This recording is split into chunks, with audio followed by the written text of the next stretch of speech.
आमच्या सगळ्या महिला बचत गटांना एक प्रकारे मार्केट प्लेस म्हणून काम करत असतं आणि आता हा ब्रँड इतका मजबूत झाला आहे की मोठ्या प्रमाणात लोक याला प्रतिसाद देतात।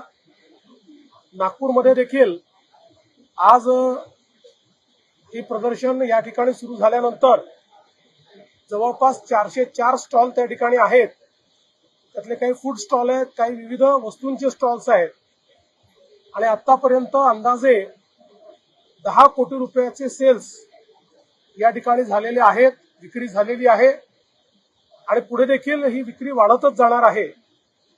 खरं म्हणजे महालक्ष्मी सरस 3 ठिकाणी आपण घेतो, या 3 ठिकाणी मिळून जवळपास 100 कोटी रुपयांचा व्यवहार एकट्या या प्रदर्शनाच्या माध्यमातून आमचे बचत गट करतात आणि मोठ्या प्रमाणात त्यामुळे त्यांना बाजारपेठ उपलब्ध झाल्यामुळे आमच्या महिलांचं एम्पॉवरमेंट होत आहे।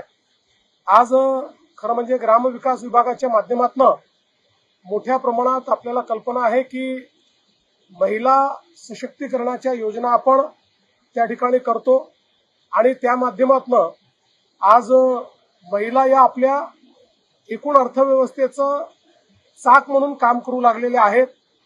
लखपती दीदीकडे आपण चाललेलो आहोत। जवळपास आपल्याला कल्पना आहे की 33 लाख लखपती दीदी आपल्या झाल्या आहेत, 25 लाख यावर्षी होणार आहेत, 1 कोटी लखपती दीदी आपण करणार आहोत आणि त्या माध्यमातून अतिशय उत्तम अशा प्रकारचे काम या ठिकाणी होणार आहे।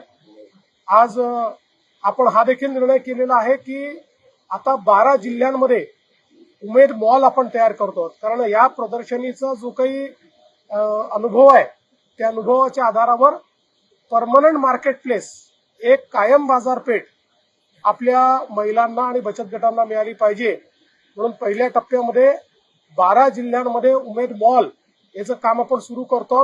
टप्प्याटप्प्यानं 36 जिल्ह्यांमध्ये उमेद मॉल आपण तयार करून आमच्या महिलांना त्या ठिकाणी पूर्णपणे मदत करणार आहोत।